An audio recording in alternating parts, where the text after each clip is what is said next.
तो जो director set पे चिल्लाता हो, बॉसी व्यवहार करता हो, गालियां देता हो, बगैर प्लानिंग के जाता हो, उसको घर बैठ जाना चाहिए।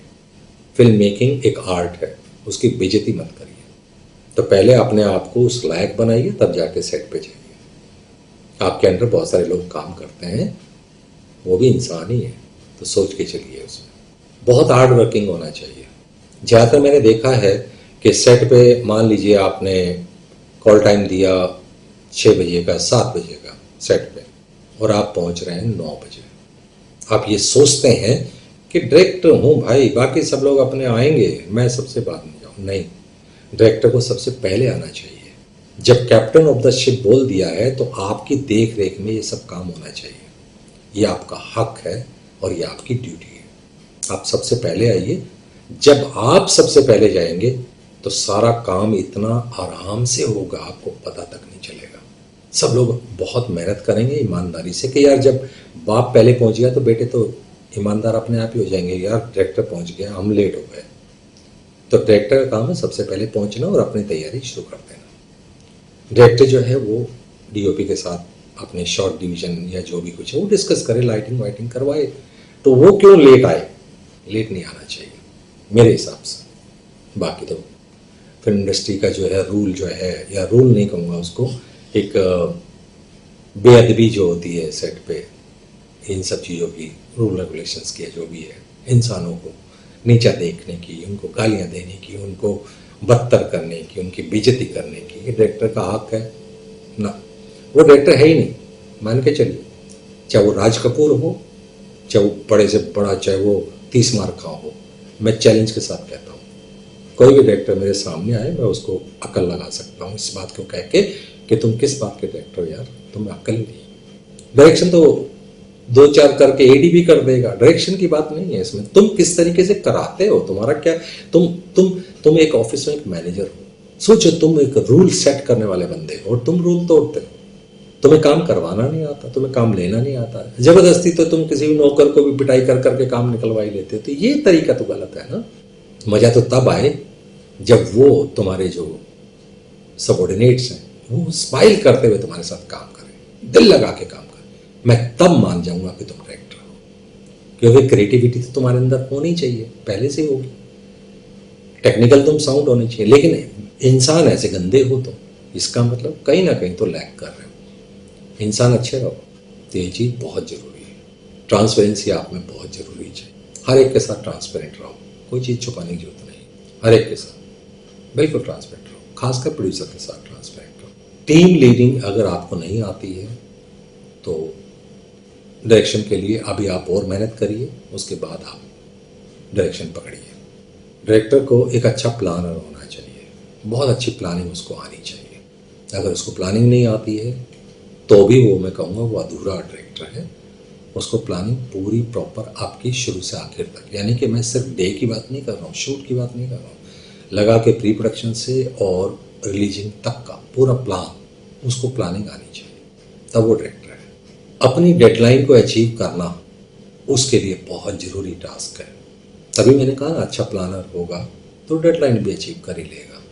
डेडलाइन अचीव करने वाला होना चाहिए। डायरेक्टर हमेशा एक अचीवर होता है, विजेता होता है, विनर होता है। साथ में डायरेक्टर एक साइलेंट वर्कर होता है। साइलेंट वर्कर, साइलेंट वर्कर का मतलब मैंने बोला कि चिल्लाओ मत, गालियां मत दो, हड़बड़ाहट मत मचाओ सेट पे, बड़े प्यार से काम करो, कोई जल्दी नहीं। जितनी शांति मन में रहेगी, हाइपरनेस कम रहेगी, उतना ज़्यादा अच्छा काम निकलेगा। तो हाइपर मत करिए पूरे क्रू को, चिल्ला के ये करो वो करो, अरे लाइट क्यों नहीं आई, अरे ये क्यों नहीं हुआ, मत करो ना, मत करो ऐसा। डायरेक्टर का सबसे अच्छा करीबी बंदा होता है डीओपी ऑन सेट, सबसे जरूरी और सबसे नज़दीक वाला बंदा। डायरेक्टर की ड्यूटी क्या है? जिस दिन शूट शुरू होगा उससे पहले दिन डीओपी के साथ बैठ के, उसके साथ बैठिए, उससे अगले दिन के जितने भी सीन हो, 2 हो, 4 हो, 5 हो, 1 हो, जो भी हो, वो डिस्कस करिए। इसका मूड क्या है, इसका मेरे को क्या चाहिए, क्यों चाहिए, ये वो सब ये क्यों ज़रूरी है, इसका चेहरा क्यों, इसका क्लोज ज़रूरी क्यों, ये सब चीज़ें पहले प्लान कर लीजिए। अगर वहाँ पे आप पहले दिन नहीं कर पाते, ऑन द सेट आपके पास आधा पौना घंटा लगता है, जब तक कह लीजिए कि लोग चाय वाय पी रहे हैं या थोड़ा आ रहे हैं, मेकअप करा रहे हैं, तब तक आप डीओपी के साथ रहिए और किसी के साथ मत रहिए। बाकी ये सारा काम एग्जीक्यूटिव प्रोड्यूसर का, वो अपने संभाल रहे हैं, तुम ध्यान मत दो उधर, तुम अपनी डीओपी को समझो। सी नंबर आज का पहला ये है जी, इसमें मेरा ये प्लानिंग है मेरी, ऐसे ऐसे आर्टिस्ट आएगा, ऐसे ऐसे बैठेगा, ऐसे ऐसे होगा। आर्ट डायरेक्टर जो है वो सुन रहा होगा तुम्हारा वहाँ पे खड़े होके, भाई उसने ये सीन बोला, और इसमें खाट चाहिए, इसमें ये चाहिए, वो चाहिए। आर्ट डायरेक्टर अपनी सेटिंग करना शुरू कर देगा। आर्टिस्ट आ गए हैं तो अपना मेकअप करवा रहे हैं, कॉस्ट्यूम पहन रहे हैं, तब तक आर्ट प्रॉपर्टी सारी सेट हो चुकी होती है। उधर जो है वो डीओपी ने अपने लाइट हेड को बोल दिया, हाँ भाई लाइट वहाँ ऐसे ऐसे करके लगा दो। देखो कितना स्मूथली काम हो जाता है, चुपचाप, पता भी नहीं चलता, चिल्लाने की क्या जरूरत है। दूसरी बात यह है कि मैंने ये देखा है कि जब से ये माइक और स्पीकर जब सेट पे आने शुरू हो गए हैं, इससे ज़्यादा हाइपरनेस आई है। देखो शोर जितना ज़्यादा होगा ना, उतनी ज़्यादा हाइपरनेस आती है। अगर मैं किसी भी बंदे को कहूँ जल्दी आ, जल्दी भाग के और गालियाँ दे रहा, तो वो बंदा हाइपर हो जाता है, उससे गलतियाँ होनी शुरू हो जाती हैं। अगर आप आराम से बोलोगे तो वो रिलैक्स होकर पॉजिटिव वे में सोच रहा होता है और अपनी सारी चीज़ों को याद कर रहा होता है, अपनी सारी चीज़ों को प्लान कर रहा होता है। आप उसको वैसे ही घबरा देते हो, चिल्ला के, गालियाँ दे के, मत दीजिए ना। अगर कमांड आपके हाथ में है, इसका ये मतलब बिल्कुल नहीं है। तो फिर वही बात होगी, आप हिटलर बन गए, फिर आप पावर आ गई तो आप किसी को भी मार दो, काट दो, है। ऐसा नहीं, ऐसा मत करो, ऐसा मत करो। आप अच्छे डायरेक्टर नहीं हो। अगर आप ये सब करते हो तो आप अच्छे डायरेक्टर नहीं हो, ऐसा मत करो। तो डीओपी के साथ पूरा सेट के ऊपर खड़े होके आप पूरा अपना प्लानिंग बताइए। अगर स्टोरी बोर्ड आपके पास है तो स्टोरी बोर्ड के हिसाब से डीओपी के साथ डिस्कस कर लीजिए, सीन को पूरा डिस्कस कर लीजिए। डीओपी ने अपनी लाइट लगाने में जो टाइम लग रहा है, इतने में आर्टिस्ट आ जाएंगे, आर्टिस्ट को समझा दो आपकी ब्लॉकिंग यही है जी, ऐसे ऐसे करके आप आ जाओ। एक टेक्निकल रिहर्सल ले लो बगैर कैमरे के, कैमरामैन भी समझ जाएगा, डीओपी भी समझ जाएगा, अच्छा ये ऐसे चल रहा है तो मेरा जो है यहाँ पे ये लेंस ऐसा लगेगा, ये लगेगा, वो भी उस चीज़ को देख रहा होता है।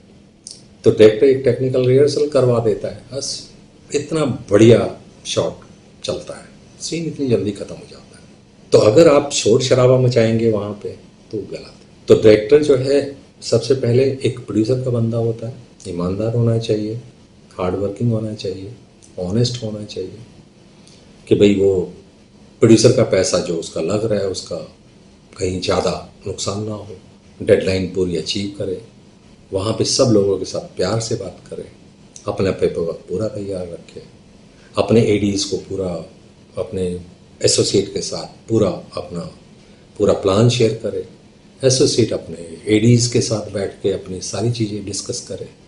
सारी चीज़ें हो जाती हैं नॉर्मली, आराम से हो जाती हैं। तो चिल्लाने उलाने और ये सब जो चीज़ों की जरूरत नहीं पड़ती है यूजुअली, मैंने नहीं देखा, मैं खुद करता हूँ, मेरे सेट पे कभी शोर शराबा होता ही नहीं है। ज़्यादातर मेरे आर्टिस्ट या मेरे टेक्नीशियंस जो है ज़्यादा कहते हैं सर पता ही नहीं चलता, आपके यहाँ पर जो फिल्म पूरी शूट हो जाती है हमें पता ही नहीं चलता कब शूट हुई है, कैसे शूट हो जाती है।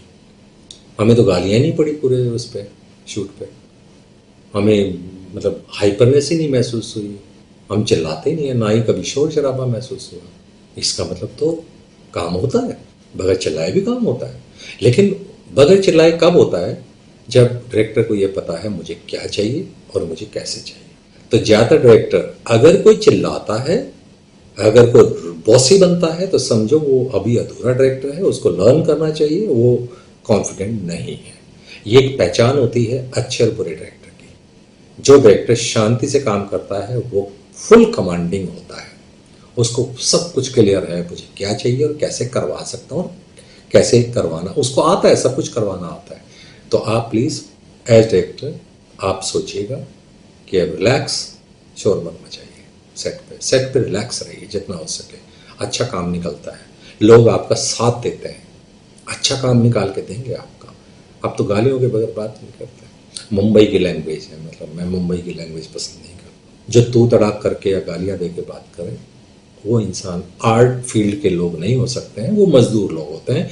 उनको मकान बनवाइए या उनके पिछवाड़े पर डंडे मार मार के काम करवाइए, वो लोग होते हैं। जो क्रिएटिव फील्ड के लोग होते हैं वो ऐसे नहीं होते। क्रिएटिव फील्ड के लोग बहुत रिलैक्स होते हैं।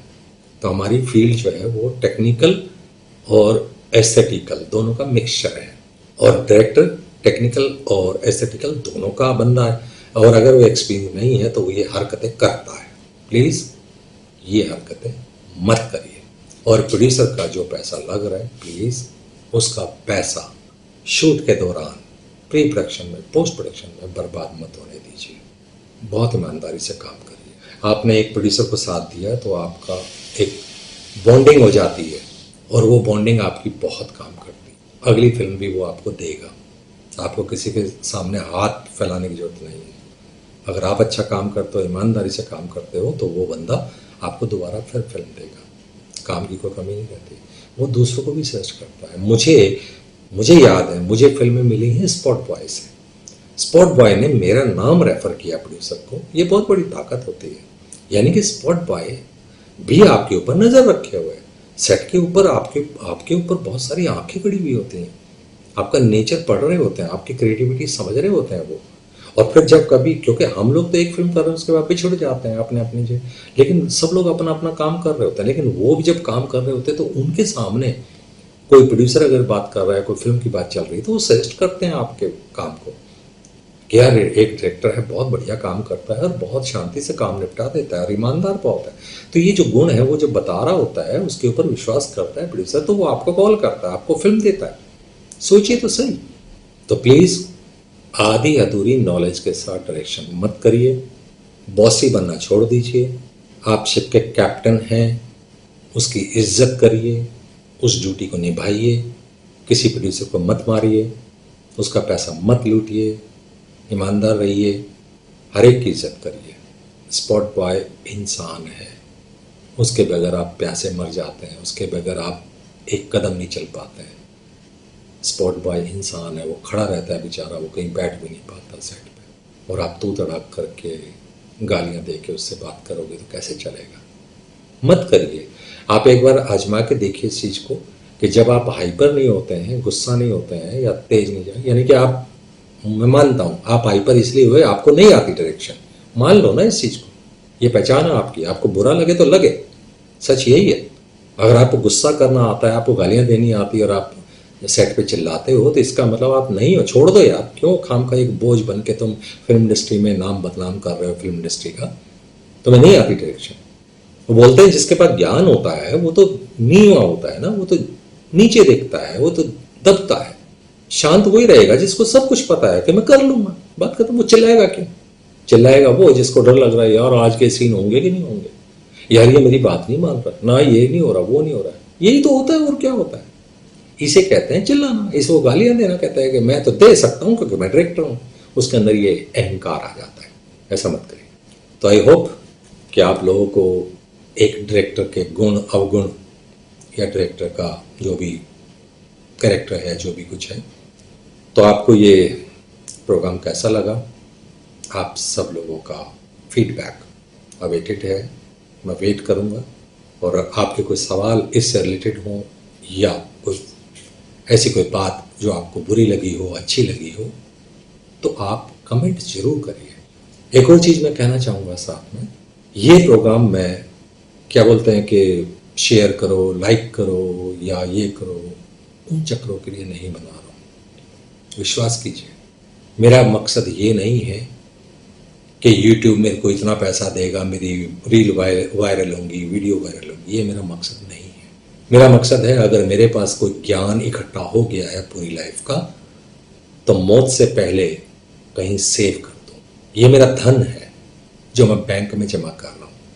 YouTube पे वीडियो पड़ी रहेंगी, सालों साल पड़ी रहेंगी।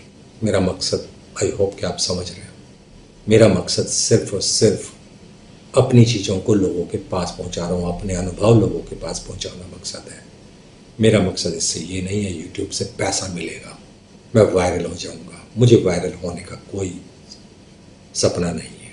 आई अचीव्ड एवरीथिंग। ज्ञान इकट्ठा हो गया है, वो बांट रहा हूँ, फ्री में बांट रहा हूँ। मुझे कोई लालच नहीं है। ये मेरा मकसद है। तो मैं ये नहीं कहता कि नहीं आप ये करिए, वो करिए।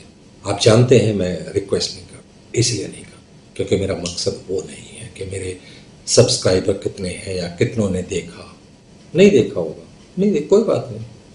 मेरा बैंक में रोज पैसे बढ़ेंगे। वो रोज पैसे, मेरा जो एक एक वीडियो मेरा अनमोल रतन है, एक एक वीडियो मेरी, मुझे वो अपनी सेव करके रखनी है। कुछ ज़्यादा हो गया है चलिए, तो आपको जैसा भी लगा हो आप फीडबैक जरूर दीजिएगा। फीडबैक मैं इसलिए मांग रहा हूँ कि इसमें अच्छा और बुरा आपके जो शब्द होते हैं वो सुनने को मिलते हैं, तो मुझे थोड़ा और बेटर होने में आसानी हो जाती है। तो आज्ञा लेता हूँ अगले प्रोग्राम तक के लिए। नमस्कार।